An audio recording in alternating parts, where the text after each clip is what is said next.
सिवनी जिले की सबसे महत्वपूर्ण कहलाने वाली तेज परियोजना नहर निर्माण पर कांग्रेस ने भ्रष्टाचार और गुणवत्ता विहीन निर्माण कार्य को लेकर भाजपा पर आरोप लगाए हैं। इसी को लेकर कांग्रेस ने प्रेस कॉन्फ्रेंस का आयोजन किया। इस दौरान कांग्रेस जिला अध्यक्ष राजकुमार खुराना ने भाजपा विधायक और भाजपा सरकार पर भ्रष्टाचारी अधिकारियों को संरक्षण देने और गुणवत्ता विहीन निर्माणों पर चुप्पी साधने का आरोप लगाया।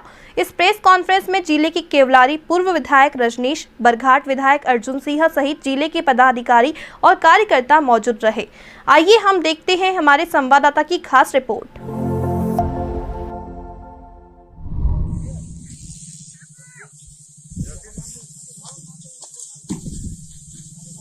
जैसा कि अभी आप सब लोगों ने कार्यस्थल का निरीक्षण किया, निश्चित रूप से ये बहुत ही गंभीर विषय है, क्योंकि हमारे जिले में वैसे भी बहुत मुश्किल से सिंचाई के साधन उपलब्ध हो पा रहे हैं।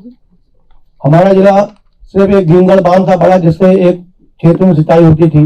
ये पेज परियोजना जो आदरणीय कमलनाथ जी और स्वर्गीय हरबंस सिंह जी के विशेष प्रयासों से निर्मित हुई और निर्मित होने के बाद बांध का कार्य तो उस समय हो गया था, लेकिन नहरों का कार्य नहीं हो पाया था। इन नहरों का कार्य 2003 के बाद जब चालू हुआ, तब से निरंतर हम लोगों द्वारा इस लिए प्रश्न चिन्ह उठाए जा रहे थे, मंचों पर विशेष बात की जाती थी, भाई नहरों का जो कार्य हो रहा है ये गुणवत्ता विहीन हो रहा है, ये किसानों की मांग के हिसाब से नहीं हो रहा है, ये किसी व्यक्ति विशेष को लाभ पहुंचाने के लिए हो रहा है। क्योंकि जिस हिसाब से टेंडर दिया गया टर्न की बेसिस पे टेंडर देने का ये इनका मतलब था कि जो ठेकेदार है उसको ये बता दिया जाए कि आपको कुल इतने 1000 हेक्टेयर भूमि की सिंचाई करना है, अब नहर जैसी चाहे वैसी आप बना दो।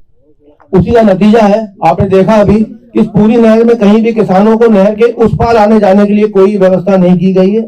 यहाँ जो पाइप डले हुए हैं वो भी हमारे गांव के सरपंच राम कुमार भैया ये सामने खड़े हैं, इन्होंने अपने पैसे से वहाँ पाइप ला के डाले, तब जाके वो पाइप डल के कुछ क्षेत्र के लिए व्यवस्था हो गई। बाकी पूरी नहर में कहीं भी यदि किसानों को जाना है तो पूरी नहर क्रॉस करके आना पड़ेगा, या फिर पानी में से निकल के जाओ, निकल के आओ।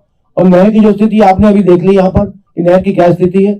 हमने 11 तारीख को हम लोग यहाँ घर घर चलो अभियान के तहत भोगाखेड़ा में आए थे। यहाँ के हमारे किसान भाइयों ने जब हमें अपनी यह पीड़ा बताई, हम लोगों ने इसका मुआयना किया। उसके बाद हमने जिला कांग्रेस की तरफ से मुख्य सतर्कता अपने जो मुख्य तकनीकी परीक्षा विजिलेंस सतर्कता जो इनके जो निर्माण कार्यों के होते हैं सिटी, उनको प्रमुख अभियंता सिंचाई विभाग, प्रमुख सचिव सिंचाई विभाग के मंत्री, मुख्य अभियंता सिवनी, अधीक्षण यंत्री सिवनी, सबको हमने पत्र द्वारा, वो जो वीडियो बनाया था उसके द्वारा और ईमेल द्वारा ये पूरी यहाँ की जो शिकायत है वो भेज दी है। क्योंकि शासन उन लोगों का है और उनके शासन में मैं नहीं समझता कि हमारे को उतनी ज्यादा तवज्जो हमारी बात पे दी जाएगी या ये बोल के छोड़ दिया जाएगा, क्योंकि हमें ये बताया गया था कि कुछ दिन पहले विधायक जी भी यहाँ आए थे। क्या कौन भैया विधायक जी आए थे यहाँ पे नहीं आए विधायक जी। हाँ, नहर पे गए थे ना, तो नहर तो पूरी ऐसी आपने देख लिया, कहीं भी तोड़ लो बिल्कुल। हाँ, पूरी नहर तो पूरी ऐसी। तो विधायक जी आए थे, अधिकारी ने मुझसे कहा साहब कि हमको तो विधायक जी आए थे और विधायक जी ने हमसे ऐसा कुछ नहीं कहा। तो ऐसा हो सकता है विधायक जी ने कुछ नहीं कहा हो, क्योंकि विधायक जी तो खवासा के टोल टैक्स में भी गए थे, पूरी रात वहां गुजारी थी उन्होंने, फिर भी कुछ नहीं हुआ था। तो इस तरह के जो काम होते हैं, लेकिन हमारा विधायक या हमारी पार्टी कहीं बैठती है, जैसे आपने देखा होगा कि टोल टैक्स रेलवे बंद आंदोलन किया, हमारे विधायक जी रात भर वहां बैठे, उसका कुछ नतीजा निकला, वो टोल टैक्स बंद हुआ। लेकिन वर्तमान जो भारतीय जनता पार्टी के विधायक और जो मंत्री नेता है, इनके बाद कितनी शिकायत कर दो, इनके कानों में कोई जू नहीं रहती। और आज हमारा किसान इतना परेशान है। सबसे बड़ा मुद्दा जो हमने इसमें जो शिकायत इनकी की थी, हमने सीटी में जो शिकायत की है उसमें हमने इनसे मांगा है कि जो कैनाल D3 बन रही है, इसमें आप हमें ये बताइए कि इसका जो एल सेक्शन जो एस्टीमेट जब आपने DPR बनाई थी उसमें एल सेक्शन क्या था और आज इसका एल सेक्शन क्या है। साइड स्लोप आपने देखा, पूरी कैनाल जो फिलिंग में नई बनी है अभी, उसको कोई कॉम्पैक्शन नहीं हुआ है और लाइनिंग डाल दी इन्होंने, जिसका नतीजा ये है कि अभी से कैनाल अर्थवर्क में सेटलमेंट चालू हो गया और लाइनिंग अभी से टूटने लगी इनकी। कंक्रीट का टेस्ट रिजल्ट आपने देखा, अभी कंक्रीट हाथ से तोड़ी जा रही है, उसमें गिट्टी की तो मात्रा का पता ही नहीं है। और जो व्यक्ति वहां काम करा रहा है उसने खुद बता दिया कि सीमेंट जो निर्धारित मात्रा है उससे आधी सीमेंट लगाई जा रही है। LDP फिल्म जो लगाई जाती है वो किस थिकनेस की है कुछ समझ में आ नहीं रहा, वो भी कहीं लगाई गई है कहीं नहीं लगाई गई है। नहर में ऐसा बताया गया तकनीकी हिसाब से कि जब मैनुअल लाइनिंग की जाती है तो स्लीपर डाले जाते हैं, एक प्रॉपर डिस्टेंस पे से स्लीपर डाले जाते हैं। इस पूरी नहर में कहीं भी स्लीपर नहीं डाले गए हैं।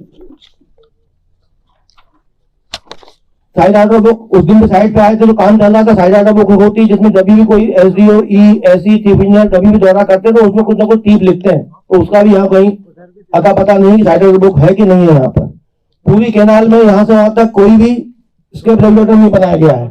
कभी भी अति वर्षा से या कहीं किसी खेत से पानी नहर में आ जाने के कारण जब नहर में पानी का लेवल बढ़ जाएगा तो वैसे भी मिट्टी लाइनिंग टेक लेवल तक है, यदि नहर को पानी ओवरटॉप करेगा तो नहर वहां से टूट जाएगी। उसको बचाने के लिए, डैमेज को बचाने के लिए कहीं ना कहीं स्केप रेगुलेटर बनाए जाते हैं किसी भी नाले उस पर, कि जिससे कि पानी कभी नदी में नहर में ज्यादा हो रहा है तो स्केप करके उसको बाहर निकाल दिया जाए। पूरे यहाँ से वहां तक कि नहर में कहीं उसका प्रोविजन नहीं दिया इन्होंने। ऐसा क्यों हुआ है? ऐसा इसलिए हुआ है कि आपने तो टर्न की बेसिस पे ठेकेदार को टेंडर दे दिया। अब ठेकेदार अपने मन से जहां चाह रहा है, जैसी चाह रहा है वैसी नहर बना रहा है। ना उससे किसानों को लाभ हो रहा है, ना जिनको पानी मिलना चाहिए उनको पानी मिल पाएगा। और अभी की स्थिति में जिस हिसाब से ये कैनाल अभी भी सीपेज हो रही है, तो कैनाल में जितना पानी बाहर जा रहा है आखिरी किसान तक पहुंचने के लिए वो पानी यहीं बर्बाद हो जाएगा, आगे तक पानी पहुंचेगा ही नहीं।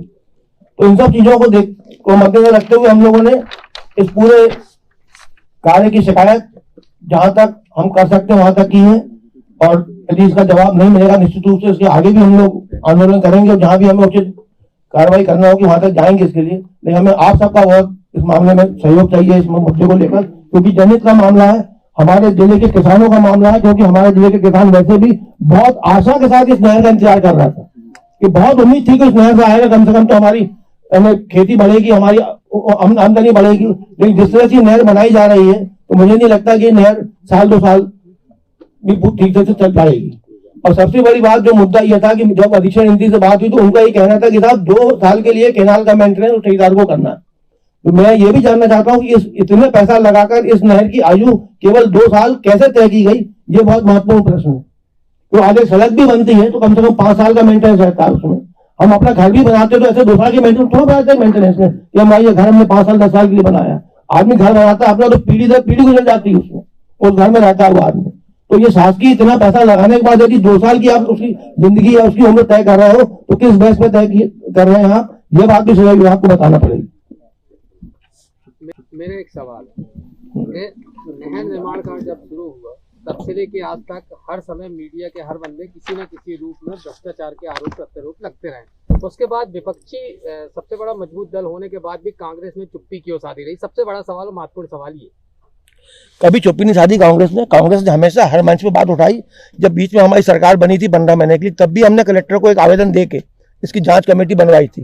वो जांच कमेटी बनी, लेकिन दुर्भाग्य से सरकार हमारी उसके 2 महीने बाद चली गई। तो वो जो लेटर था, वो जो जांच कमेटी बनी थी जिसमें ERES घनश्याम का है, हाँ, उसमें ERES EPWD सब लोग शामिल थे उसमें, लेकिन वो बाद में कमेटी दबा दी गई। आज देखिए हम लोग यदि सवाल यह है कि कांग्रेस को हर मुद्दे पे, छोटे बड़े मुद्दे पे जनता के साथ खड़ा रहना चाहिए, क्योंकि विपक्ष की सबसे बड़ी पार्टी है। किसान के लिए आज आप किसान, जब आपका अभियान चला आप किसानों के घर पहुंचे तब आपको ये पता चला।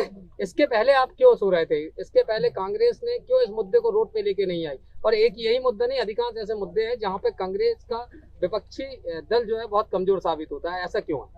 देखिए, कांग्रेस निरंतर बात उठाती रहती है, चाहे वो बिजली के बिल का मुद्दा हो, उसके लिए भी हमने आंदोलन किया है ना, चाहे वो डीजल पेट्रोल के भाव बढ़े उसके लिए हमने आंदोलन किया। नहर की बात अभी आपको बताया मैंने कि नहर के मामले में जब हमारी सरकार भी, तब भी हमने इसकी जांच कमेटी बनवाई, लेकिन वो जांच कमेटी बनी और 2 महीने बाद हमारी सरकार ही चली गई, तो बात वहीं की वहीं दब गई। उसके बाद निरंतर हम लोग, कोई भी ऐसा मुद्दा नहीं है जिसमें कांग्रेस ने आंदोलन न किया हो। किसी बार हम लोगों ने शहर बंद कराया, आंदोलन निरंतर करते रहते। लेकिन भारतीय जनता पार्टी की सरकार, देखिए क्या होता है, एक लोकतांत्रिक व्यवस्था होती है। कांग्रेस की सरकार में जब भी कोई आंदोलन होते थे तो उनकी सुनवाई होती थी, उनका जवाब दिया जाता था। आज भारतीय जनता पार्टी सरकार में आप कितने आंदोलन कर लो, कोई सुन रहा है आपकी? वहां पे क्या किसान 700 किसान शहीद होगा, वहां पे किसी ने सुनी उनकी क्या? आज ये बताओ मुझे पहले आप, आज इन्होंने कहा था कि भैया हम जो है कोरोना काल के बिजली के बिल हम सबके माफ कर रहे हैं, है ना, समाधान योजना के तहत इन्होंने बिजली बिल माफ कर दिए थे। आज क्या हो रहा है, वही बिल डबल जोड़ के आ रहे हैं। तो उस समय समाधान, आज उसका असमाधान हो रहा है। हम लोग उसकी आवाज उठा रहे हैं, लेकिन कुछ सुने तब तो। हमने इसीलिए आज हमने कहा देखो ये हम लड़ते रहे तो कम से कम हमारे मीडिया साथी भी यदि आते हैं साथ में तो जो चीज सामने दिख सकती है। हाथ कंगन को आरसी कि हमने कम से कम आप लोगों को भी सामने से दिखाएं कि हम जो आवाज उठा रहे हैं गलत आवाज नहीं उठा रहे हैं। लेकिन ये जो भारतीय जनता पार्टी की जो मानसिकता है, कितनी भी आंदोलन कर लो आप, इनकी तरफ से बहुत मुश्किल से कभी कोई चीज यदि आपको समाधान मिलेगा तो नहीं तो बोल देते हैं भैया हम तो बहुमत में जो करना कर लो। कांग्रेस की 15 महीने की सरकार में और भाजपा की सरकार में जो काम हुए उसकी गुणवत्ता में क्या अंतर है? आप एक चीज बताइए मुझे पहले कि 15 महीने की सरकार में जो काम हुए हैं उनमें कम से कम ऐसा भ्रष्टाचार तो नहीं हुआ है।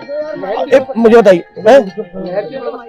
नहर में लगभग उस समय काम शायद किसी कारण से, ये तो अभी बाद में सैंक्शन हुई है D3, ये बाद में सैंक्शन हुई D3। ये जो जिन किसानों को मुआवजा नहीं मिला, हाँ पूछिए।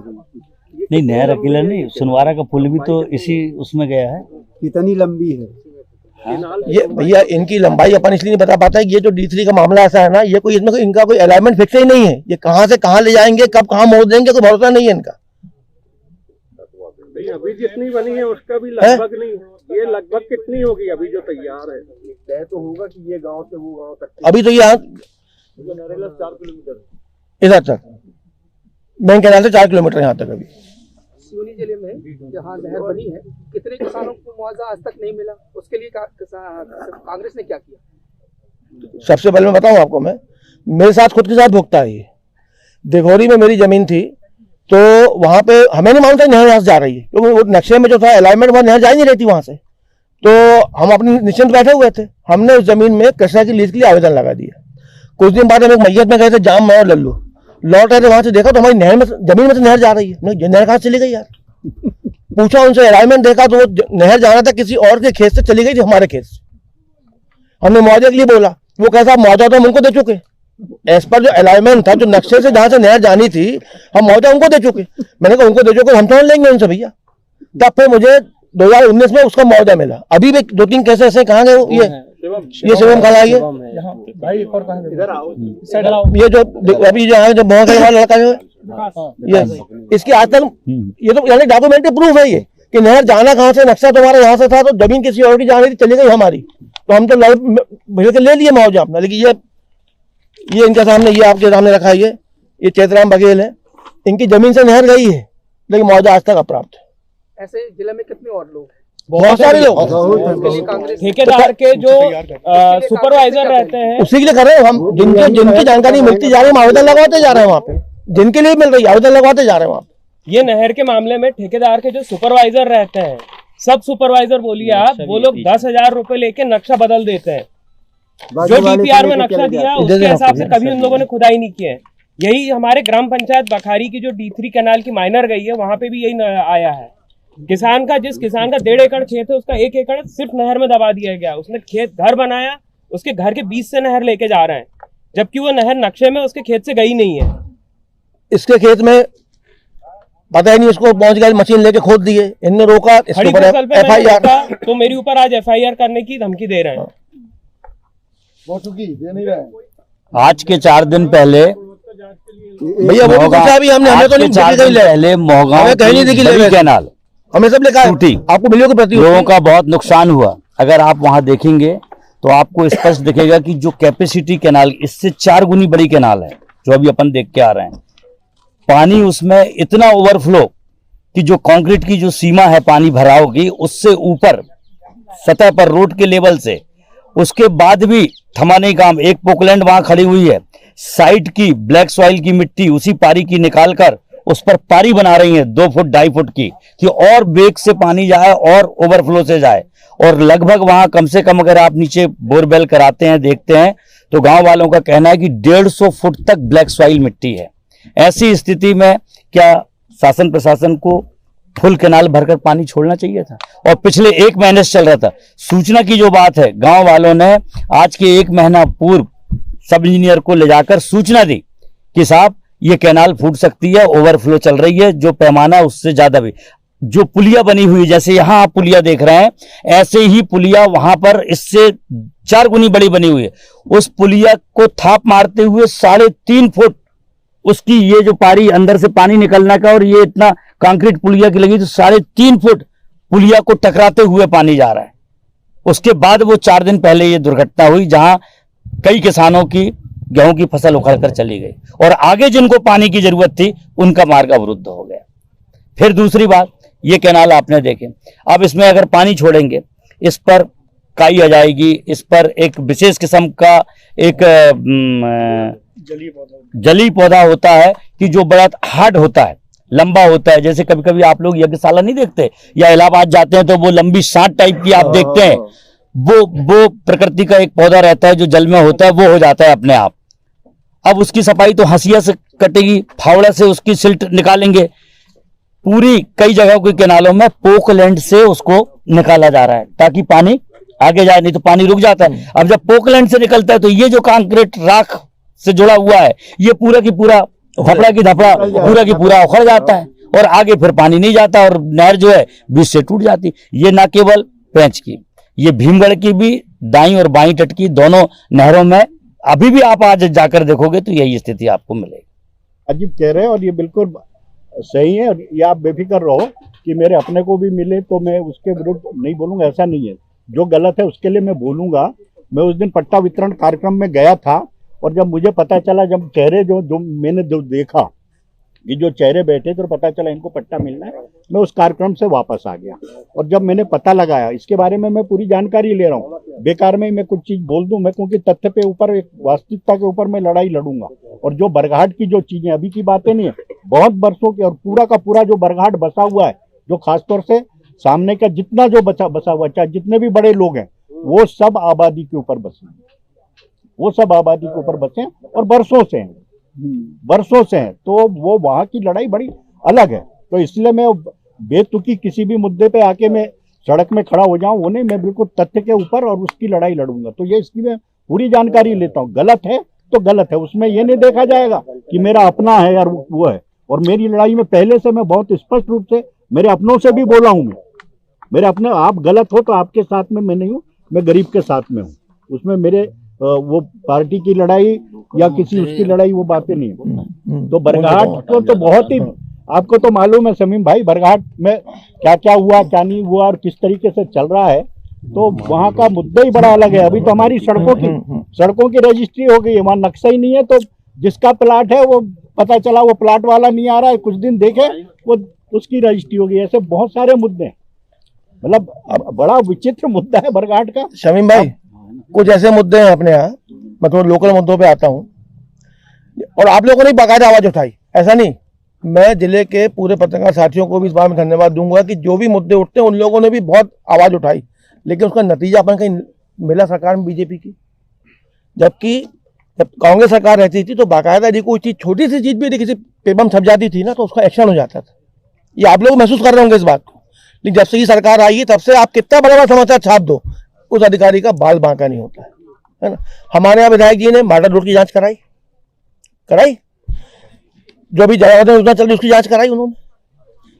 खवासा गए, 3 दिन वहां, एक दिन रात में बैठे रहे, पूरी जांच हो रही, साहब बोले बिल्कुल ऐसा हो जाएगा वैसा हो जाएगा। पेच नहरों को लेके कितनी बार जांच करवा चुके वो है? आज तक किसी के खिलाफ कोई कार्रवाई हुई क्या? किसी के खिलाफ कोई कार्रवाई नहीं हुई। अभी ओलावृष्टि हुई, बोले 10 दिन में बोले आपको मुआवजा दे देंगे, आज तक किसी को मुआवजा नहीं मिला। नगर पालिका की स्थिति सिवनी में यह है कि बिना पैसे के आप कोई काम नहीं करवा सकते, और वही स्थिति नगर पालिका के साथ साथ आज तहसीलदार भी सिवनी का जो है, हम तो बाहर के लोग हैं, आप तो बाहर के लोग हैं। जब उस अधिकारी के अधीनस्थ लोग ही उस पर आरोप लगा रहे हैं तहसीलदार के ऊपर, कोई कार्रवाई हुई? इससे बड़ा सस्ता नहीं हो सकता कि उसके अधीनस्थ अधिकारी खुद धरने पे बैठ के आरोप लगा रहे हैं भ्रष्टाचार के उसके ऊपर। अब उसमें तो अभी तक कार्रवाई देनी होनी थी ना, कार्रवाई होना था। आज एक हफ्ता उनको धरने बैठे हुए हो गया, लेकिन कोई कार्रवाई नहीं। ये आपको बानगी दे रहा हूं मैं सरकार की, कि ऐसी सरकार जो सामने से देखने के बाद भी विधायक जांच कर रहे हैं, उसको भी मालूम नहीं पड़ता जांच करके रिपोर्ट क्या हुई। अधिकारी के खिलाफ उसी के अधीनस्थ कर्मचारी बैठ जाते हैं शिकायत करके कि साहब भ्रष्टाचार किया जा रहा है, हमसे पैसा मांगा जा रहा है। तो जब उन कर्मचारी सरकारी अधिकारियों की बात नहीं सुनी जा रही है तो हम और आप तो बाहर के माने जाएंगे एक प्रकार से। अभी सिवनी नगर पालिका में हमारे यहाँ अवैध कॉलोनी भवन निर्माण की कहीं से भी अनुमति नहीं दी जा रही है, बाकी सब जगह मिल रही है। सिवनी एक अलग अनोखी नगर पालिका है। भाई तो बोला मैंने आपको, भाई जो अभी बताया ना तहसीलदार के बारे में, पैसा ले रहा है 40,000 30,000 20,000 रुपए तो दवाई बन रही है, तहसीलदार को जो पैसे दे रहा है उसकी बन रही है। भैया नगर पालिका आ गए क्या? गर्भवती का जो दंश है हाँ, वो आपका वहाँ गठबंधन है। नगर कोई गठबंधन नहीं है हमारा। मेरी बात पूरी सुनो। हाँ। नगर विकास की बात आती तो 2 फाड़ होते हैं और खुद की विकास आती तो 1 फाड़ होते हैं। 1-2 पार्षद छोड़ दे तो टोटल लोग वहाँ ठेकेदारी कर रहे हैं, चाहे आपके लोग हों चाहे इनके लोग हों। देखिए वो उनका व्यवसाय हो सकता है, लेकिन जहाँ पे नगर विकास की बात आती है तो कांग्रेस ने हमेशा, पार्षद खुद ठेकेदार है, फिर जांच कौन करवाएगा, कौन शिकायत करेगा? हम तो पार्टी शिकायत कर रही है ना भाई, पार्षद से क्या हो रहा है, पार्टी शिकायत कर रही ना भाई। जो भी शिकायत होती है उस पर कार्रवाई किसको करना है? कार्रवाई तो अधिकारियों को करना है ना, कार्रवाई कलेक्टर को करना है, कार्रवाई वहां सीएमओ को करना है, पार्षद जिम्मेदार उसके लिए। तो भाई कार्रवाई जो करना वो करे कार्रवाई, तो कार्रवाई क्यों नहीं करते वो? कैंडी पार में गरीबों के नाम पे, आवास बनाने के नाम पे सबसे 20,000 ले लिए गरीबों से, बेचारों ने कर्जे में लाके उधार लाके 20,000 जमा किए वहां पे। आज क्या स्थिति उन मकानों की बताओ मुझे पहले आप, वो क्रिमिनल मामला है कि नहीं है? तो जो जिम्मेदार वहां के सीएमओ थे, जो अधिकारी, उस पर कार्रवाई होनी चाहिए कि नहीं होना चाहिए?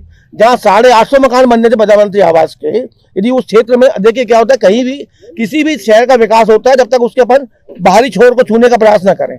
यहाँ क्या वही अंदर ही बना लो सब कुछ चीजें। वो अच्छी एक योजना थी 850 मकान बनने की प्रधानमंत्री आवास की, यदि वो मकान बन जाते तो 850 मकान बनना है ना, उन मकानों में बनने में भी जो सामग्री यूज होती वो भी सिवनी के व्यापारियों को मिलती, यहाँ के मजदूरों को काम मिलता। तो सब कुछ छीन कर पूरे परियोजना बंद करा दी इन लोगों ने। तो नगर पालिका तो बीजेपी की थी ना, कांग्रेस की तो नहीं थी। किसने रोका था उनको?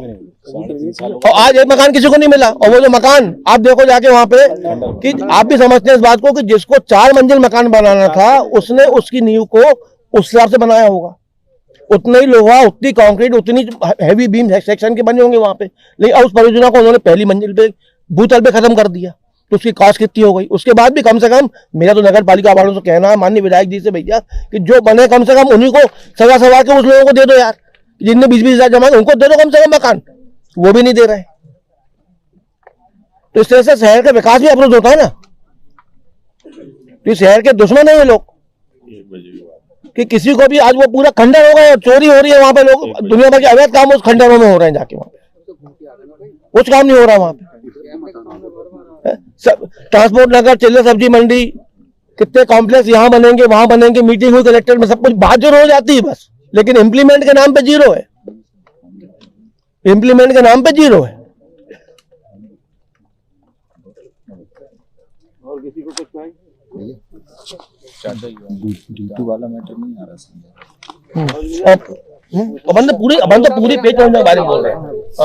सवाल है, तहसीलदार यहाँ भी उससे 2 बीघी, उनके ऊपर 4 अपराध दर्ज हैं, अब यहाँ साहब बने घूम रहे हैं।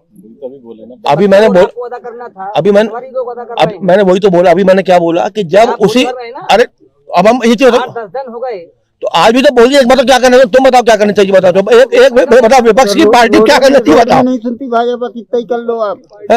कल रहे किसानों ने 13 महीना बैठे वहाँ, बता दो 750 मर गए भाई। जिस अधिकारी के अधीनस्थ कर्मचारी उसके खिलाफ बैठे हैं यार, नहीं सुन रहे हम लोग। माधव भैया, देश में ऐसा माहौल बना दिया गया है कि राहुल गांधी अगर किसी बात को लेकर मुद्दा उठाता है तो पूरी आईटी सेल, बीजेपी के पूरे मंत्री जवाब देने में लग जाते, सफाई देने में लग जाते। उसके बाद क्या बोलते, विपक्ष कुछ नहीं कर रहा है। आज विपक्ष चाहे नोटबंदी हो, जीएसटी हो, सीए हो या फिर किसान आंदोलन हो, कितना लंबे समय तक आंदोलन किया, तो कांग्रेस संसद से सड़क तक पूरे आंदोलन कर रही है। लेकिन एक माहौल ऐसा क्रिएट कर दिया गया है कि सवाल सिर्फ कांग्रेस से, भाई हर मामले को लेके हम रोड में आ रहे हैं, अखबारों के माध्यम से हम प्रेस विज्ञप्ति जारी कर रहे हैं, शिकायत कर रहे हैं।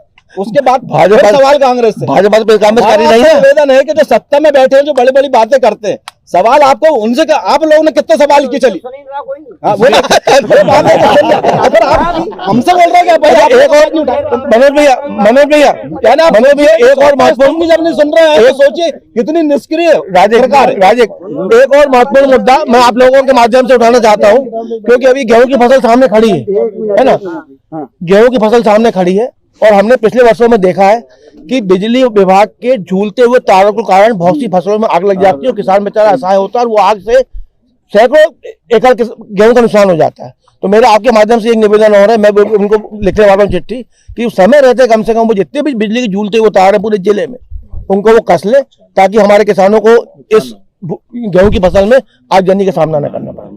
क्योंकि बहुत देखा मैंने पलारी क्षेत्र में, केदाई क्षेत्र में, हमारे यहाँ जाम रणबेली, यहाँ भों खेड़ा कितनी आग लग जाती है। तो ये मुद्दा एक जरूर मैं चाहूंगा आप लोग भी इसको प्रमुखता से उठाएं कि समय रहते जो है विद्युत मंडल के अधिकारी जो जितने भी झूलते हुए तार उनको कस दें, जिससे कि स्पार्किंग से आग ना लगे।